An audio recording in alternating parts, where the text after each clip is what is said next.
Court में sister का यहाँ पे कराया ऑनलाइन निकाह, और हमारे साथ हमारी सिस्टर हैं जो कि कुलीग भी हैं, हमारे साथ हाई कोर्ट में होती हैं। इनसे जानेंगे, ये आप लोगों को बंगला में समझाएंगे। हो सकता है कि मेरी उर्दू आप लोगों को समझ नहीं आती हो, तो ये बंगला में आप लोगों को समझाएंगे। अस्सलाम वालेकुम आपको।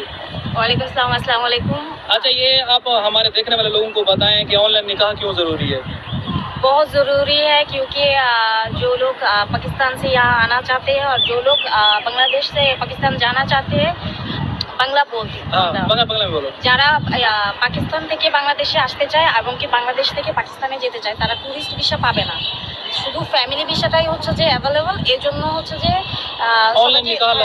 অনলাইনে বিয়ে করতে হবে। আর এই অনলাইনের বিয়ের প্রসেসিংটা হচ্ছে যে লাকি আপু আর হচ্ছে যে দুলা ভাই দুজনেই হচ্ছে যে করে, আর আমিও সাথে থাকি আর কি, আমি ওনাদের কলিগ। তো যাই হোক, আপনারা যদি মানে যেতে চান পাকিস্তানে বা বাংলাদেশে আসতে চান, তাহলে আপনাদেরকে অবশ্যই অবশ্যই অনলাইনে বিবাহ করতে হবে, মানে নিকাহ করতে হবে আর কি, উর্দুতে যেটা বলে। ओके। अच्छा जी, हम हाई कोर्ट में हैं। ये हाई कोर्ट के पीछे आप लोगों को बिल्डिंग नज़र आ रही है, और निकाह इस वजह से लाजमी। अगर ऑनलाइन आप निकाह नहीं करेंगे तो आप लोग ट्रैवल नहीं कर पाएंगे। ऐसे हज़ारों लोग मेरे साथ राब्ते में हैं जिनको विजिट वीज़े पे आ रहे थे, उनको एयरपोर्ट पे ऑफलोड कर दिया है।